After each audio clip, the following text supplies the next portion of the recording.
Hoje nós vamos falar sobre a história da tabela periódica. Com a quantidade de elementos químicos que foram sendo descobertos ao longo do tempo e aumentando cada vez mais, os cientistas perceberam que seria necessário organizar esses elementos para tornar o estudo mais fácil. Até chegar ao modelo da tabela periódica atual, surgiram várias ideias de como os elementos poderiam ser organizados, e é essas ideias que nós vamos estudar hoje. Aqui tem um breve resumo do que vamos falar. Em 1829, foi uma das primeiras ideias propostas e foi conhecida como Lei das Tríades. Ela foi proposta por Johann. A gente vai estudar sobre ela mais a fundo. Depois, em 1862, veio Chancortois com a proposta do parafuso telúrico. Em 1864, Newlands cria a Lei das Oitavas. Em 1866, Mayer propôs um modelo que não houve muita conclusão, né? Ele não chegou a nenhum lugar relevante que pudesse contribuir de fato para a organização da tabela periódica. Em 1869, muito importante, Mendeleev propõe um modelo em função da massa atômica. Mendeleev ele foi o único que tentou organizar todos os elementos de uma única maneira. E esse modelo de tabela de Mendeleev foi muito importante, porque em 1913, Moseley organiza os elementos em ordem crescente de número atômico. A mesma ideia de Mendeleev, porém, ele conseguiu provar que os elementos eram organizados em ordem de número atômico e não de massa atômica, como propôs Mendeleev. Então, vamos estudar cada uma dessas ideias agora.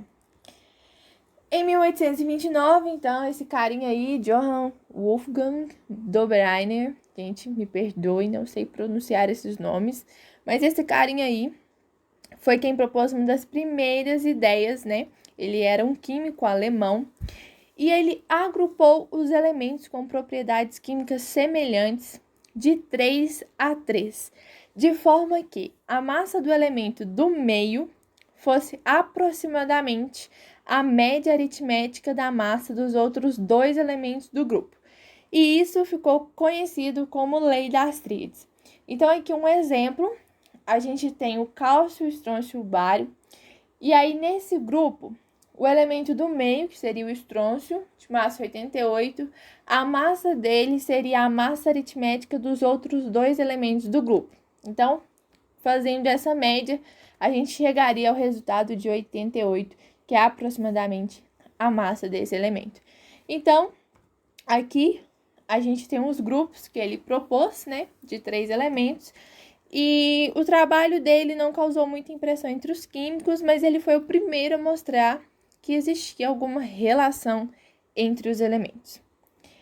Depois, em 1862, esse químico aí, ele é francês, né, Chancortois, ele propôs o parafuso telúrico. O que é? Ele distribuiu os elementos em ordem crescente de massa atômica na forma de uma espiral de 45 graus, né, que seria ali o parafuso. E em cada volta dessa espiral, ele colocou 16 elementos em ordem crescente de massa atômica, de modo a posicionar os elementos com propriedades semelhantes, um embaixo do outro. Então, esse aí é um modelo proposto por ele, né? Ele organizou esses elementos aí em ordem crescente de massa atômica, e os que ficavam um em cima do outro possuíam propriedades semelhantes. No caso aí, o lítio, o sódio e o potássio teriam as mesmas propriedades. Aqui uma outra demonstração do projeto dele, né, que ele propôs o parafuso telúrico. Bom, depois dele veio Newlands, né?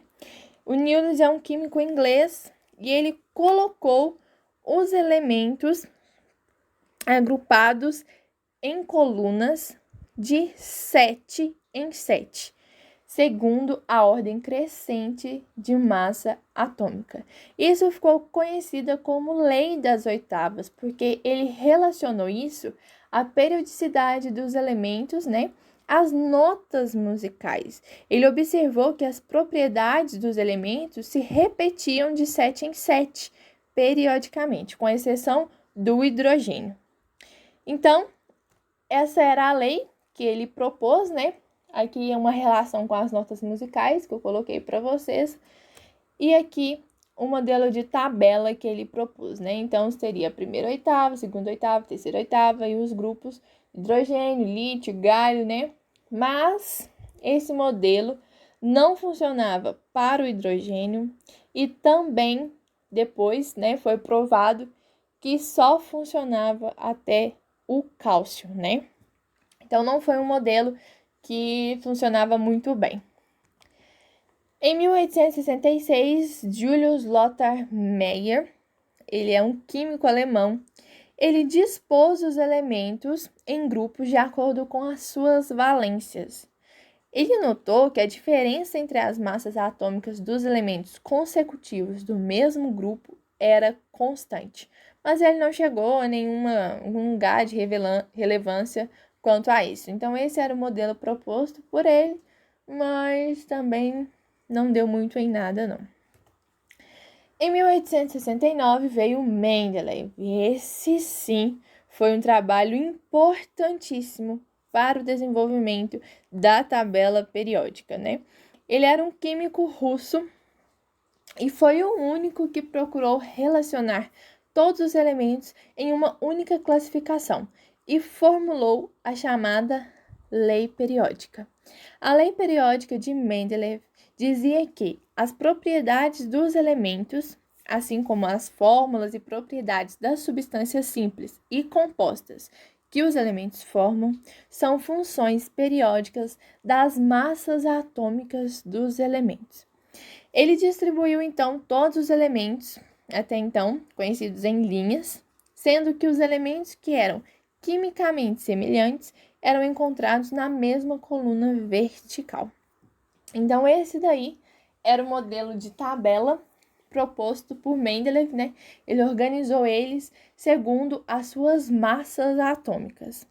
E o mais importante foi que Mendeleev deixou alguns espaços vazios entre alguns elementos e disse que era porque os elementos que preencheriam esses espaços ainda seriam descobertos. Por exemplo, esse de vermelho aí, não sei se está dando para vocês verem, com massa atômica 44, entre o cálcio e o titânio, ele chamou ele de ecaboro e ele raciocinou que o ecaboro encontrava-se entre o cálcio e o titânio, né, de massas atômicas 40 e 48, e a média aritmética desses dois elementos dava 44. Então, um novo elemento que estaria para ser descoberto teria a massa 44. E sim, esse elemento é o escândio, ele tem massa 44. Então, ele previu as propriedades de alguns elementos. Várias previsões dele foram confirmadas e, embora mais tarde ficasse provada que a periodicidade das propriedades dos elementos seria função do número atômico e não da massa atômica, a tabela de Mendeleev não perdeu a sua validade. Então, aqui uma outra foto para vocês com um rascunho dele, né, o modelo de tabela dele que ele propôs, né?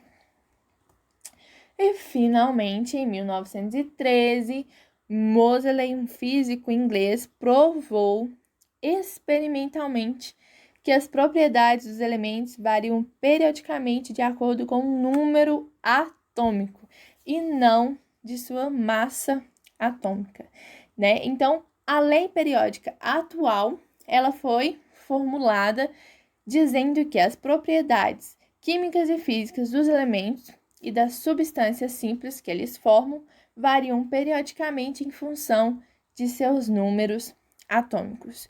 Com isso, a tabela periódica de Mendeleev foi atualizada e passou a apresentar a ordem adotada hoje, que em vez de ser em ordem crescente de massa atômica, os elementos são dispostos em ordem crescente de número atômico. E assim a gente chegou ao modelo de tabela periódica que temos hoje. Claro que depois dessa época, né, foram descobertos vários outros elementos que foram incorporados, mas o modelo é esse aí, em ordem crescente de número atômico, ok? Aqui eu coloquei para vocês a tabela periódica atual, né? A mais atualizada em 2019, foi retirada da Sociedade Brasileira de Química, e essa daí é o modelo de tabela que a gente tem hoje. São 118 elementos, né, dispostos em grupos e períodos. E nas próximas aulas a gente vai estudar especificamente a tabela periódica atual que temos hoje, né? Vamos estudar as classificações, as propriedades e tudo mais. Então, se você quer aprender mais sobre a tabela periódica, não percam as próximas aulas. E deixem suas dúvidas nos comentários, se inscrevam no nosso canal e ativem o sininho de notificações. Muito obrigada pela atenção de todos e até a próxima aula!